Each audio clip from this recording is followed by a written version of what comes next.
On this typical morning in Los Angeles, everyone is going about their daily activities on the congested streets.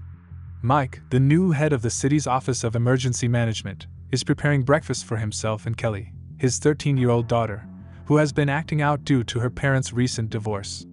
Today is intended to be the father and daughter's vacation, but an earthquake strikes the city unexpectedly. At the hospital, Dr. Calder must hold on to her patient to prevent him from falling off the stretcher due to the stretcher's short yet powerful length. Kelly will stay with the babysitter since Mike still considers that this is an emergency and that he should go to work rather than take a vacation. When he arrives at work, his coworker Emmett tells him that the earthquake did not do any significant damage and that he should return to vacation. But when Mike examines the situation himself, he finds that both the water main and the gas have been destroyed. A few construction workers are in the park working on the Red Line extension, while simultaneously placing bets on the size of the earthquake. They are startled when they hear a disturbance and notice some odd yellow vapor emerging from the tunnel. When they rush to pull a worker out of the tunnel, they see that burns cover half of his body. Mike visits the park after hearing the story and finds many dead with severe burns. Mike does not agree that everyone should blame steam for the problem. He tries to shut down the subway lines that are close to the scene of the deaths. But MTA Chairman Olber refuses since he doesn't believe the trains are in any danger. Olber is so adamant about finishing his project that he even refuses to heed pleas to halt work on the railway. As the bodies are being investigated by medical forensics, Calder is horrified to smell something peculiar about the victims' burns, which clearly show this was not steam or gas. Later, Emmett arrives to the park to attempt to convince Mike to leave the investigation alone because gas leaks are not their specialty. However, Mike is obstinate. Mike and Gator, a co-worker, decide to venture into the sewers in violation of the law in search of clues. After a bit of wandering, they realize that the air is getting hotter and that it is becoming more difficult to breathe due to the fumes. The tunnel trembles every time a train goes by because it is very adjacent to the metro. Gator notices some burned rodents as he looks down, and they see that their rubber gloves are also melting. The tunnel fills up with scalding fumes out of nowhere, forcing the two to flee as quickly as they can to avoid being burned to death. After discovering proof, Mike tells Emmett to close the park. Later, Olber comes Amy, a geologist who claims that they shouldn't blow up tunnels beneath the city since it is geologically unstable as a whole. She conducts some research using some of the equipment at the park after Mike takes her there. She comes to the rather illogical idea that a volcano is rapidly erupting beneath the city and spewing lava. Unfortunately, Mike still thinks the concept of lava in LA is absurd and she lacks the proof to persuade him. The statue in the park fountain is gradually sinking, but nobody is seeing it at the moment. Later that night, Amy and her assistant Rachel investigate the area of the accident in the storm drain. There they discover a crack in the earth where the gases were earlier discharged. When an unexpected earthquake strikes the region, the two are gathering samples while exploring the tunnels below. This one is more powerful and reduces electricity across the city. Mike quickly gets out of bed at home to find his daughter and transport her to a secure location. The night train driver tries to halt the car while it is underground, but it still collides with falling debris. The scientist's tunnel is damaged by the earthquake, and Rachel falls and hangs precariously over the side. Amy attempts to help her, but the tunnel is growing hotter and the smoke is getting worse. Amy is shocked when a searing blast of steam kills Rachel by burning her to death. She realizes the fountain water is boiling when she exits the tunnel. The most significant structures in the town gradually turn on their generators. In the belief that he can keep Kelly safe at work, Mike leaves home and takes her with him. All of a sudden, enormous steam geysers start to emerge from every manhole on the streets. As the situation worsens, cars halt to wait, but now there is smoke and boulders dropping everywhere. Before the small rocks are replaced by true lava bombs that start flames every time they land, Mike sees a gigantic smoke curtain in shock. Some homes blow up, while other buildings and infrastructure, such as traffic lights, are damaged or destroyed as a result of falling debris that causes accidents for residents who attempt to flee in their cars out of fear.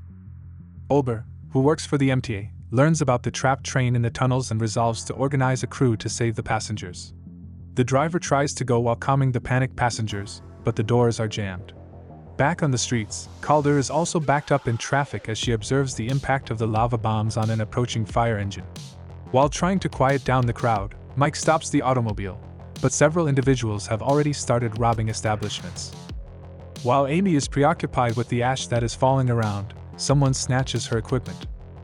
Mike attempts to drive to the workplace while firemen work to contain the calamity, but he stops the car once again when he notices Calder tending to a victim. When she informs him about the downed fire truck, Mike hurries to attempt to assist the firefighters, but when the city starts shaking, everyone stops. Another earthquake strikes the region abruptly, shattering a structure and scattering shattered glass all over the people there. When a newly formed volcano erupts from the city's tar pits and lava starts to flow freely down Wilshire Boulevard, destroying everything in its path, Mike startlingly witnesses Amy's idea come true. As soon as the lava starts destroying cars, Kelly exits the van in terror and begs her father for assistance. When a lava bomb lands close to her, her trousers catch fire. Mike rushes over to help her extinguish the fire before pulling her up. When they find themselves encircled by lava, Mike jumps aboard his car and drives to a safe location before the lava eats it up. Then, as the lava pursues the downed fire truck, a fighter rushes to save his trapped comrade but is too late, and the lava kills both of them. Mike offers Kelly to Calder so that she may transport her to the hospital with the other injured individuals, as another lava eruption produces another enormous explosion. Kelly begs her father to accompany him, but Mike once more prioritizes his business and abandons her. Reporter-loaded helicopters will soon be flying above the region, displaying how the lava is gradually advancing across the main L8 Boulevard. As houses begin to fall apart, people are fleeing them, but a lovely dog makes care to get its bone before following its owners. Amy soon joins Mike in his attempts to aid the police and firefighters in planning a secure evacuation and attempting to stop the lava. Everyone pulls a bus aside before shooting the tires to use the vehicle as a wall because Mike wants to create a passage to prevent the lava from spreading to the rest of LA. Then, when Mike and Amy attempt to save an unconscious corpse, a tree that is on fire falls and blocks their path. The two place the corpse on the ladder once the firefighters have lowered it, then hang on the edge to escape. The victim's legs catch fire as the ladder ascends over the lava, and three of them scramble to put it out in a panic. The action causes the ladder to tremble and eventually break, but fortunately they fall to a safe location away from the lava and the firemen come to their aid almost away. Mike continues to plan, despite Amy's growing belief that they should give up on the city and focus on fleeing. Firefighters, police officers, and city employees will soon be collecting jackhammers and other instruments to hit the streets and try to steer the lava away from crucial locations. While Ober directs his team to the derailed train in search of survivors, the lava is already beginning to flood the Red Line tunnels. At least they are all safe even though they had to be carried out of the car unconscious. Ober returns to look for the train driver after noticing that he is still absent as the lava approaches. As the lava reaches the train and starts to melt it down, Ober must pick up the driver who is still conscious but unconscious before they can escape, their shoes melting with each step. Ober dives into the lava and throws the driver at his team before he perishes because he feels bad about how he handled the issue. When Amy returns, she takes a basketball from a shop and places it on the floor, where it begins to roll by itself. This denotes a slope in the earth that will drive the lava toward a petrol station. To try to direct the lava away, the employees keep pushing automobiles and other vehicles, but it is ineffective. After a number of emergency vehicles finally show there, Mike and Amy devise a plan to construct concrete barricades at the intersection of Wilshire Boulevard and Fairfax Avenue, creating a cul-de-sac where the lava may pool while being doused with water by helicopters to build a crust. As Mike directs them with well-organized commands to keep the blockade moving in the proper direction, soon every individual available, even the few remaining civilians, is pushing every piece of rubble accessible. Veterinarians are beginning to save animals in the meanwhile at the hospital tents. While Kelly entertains the children while they wait for the parents, Calder tends to a couple children's burns. When the barrier is complete, the firemen return to the streets and begin to discharge water from hoses and truck cannons. Soon, helicopters join the effort to disperse even more water, and they succeed in making the water hard enough to stop the flow. Assuming the eruption has ended, everyone rejoices and celebrates. Amy goes down the underground tunnel to double-check though she is still concerned. She uses a device to determine that lava is still flowing below ground. She phones Mike and tells that they weren't able to stop the lava. Instead, it just migrated to another location. She likens the impending explosion to the Hiroshima bomb. Her calculations show that the largest eruption will happen near the Beverly Center, where the medical tents are located, at the end of the line where the lava is now flowing via the Red Line subway expansion. Mike arrives to the end of the line as soon as Amy does, and the two of them drop a camera into the tunnel to film it. However, The camera is quickly destroyed by a lava flow. Before the flames spread into the street, Mike must push Amy away.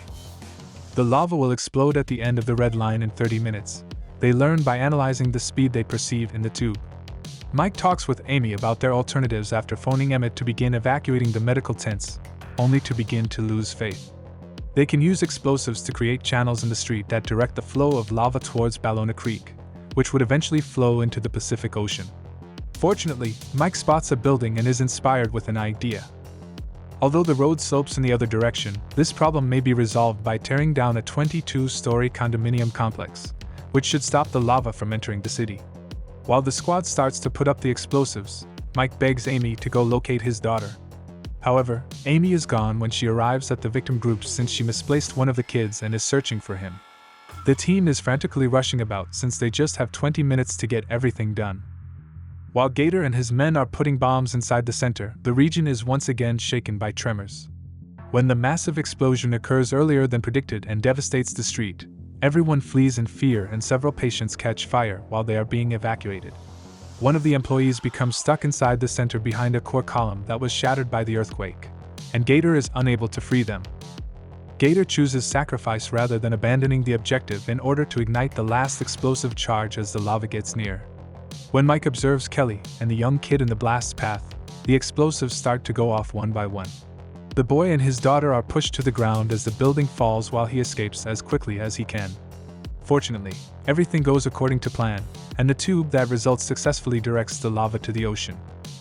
Amy searches the area for her new buddy as the crowds rejoice over their triumph.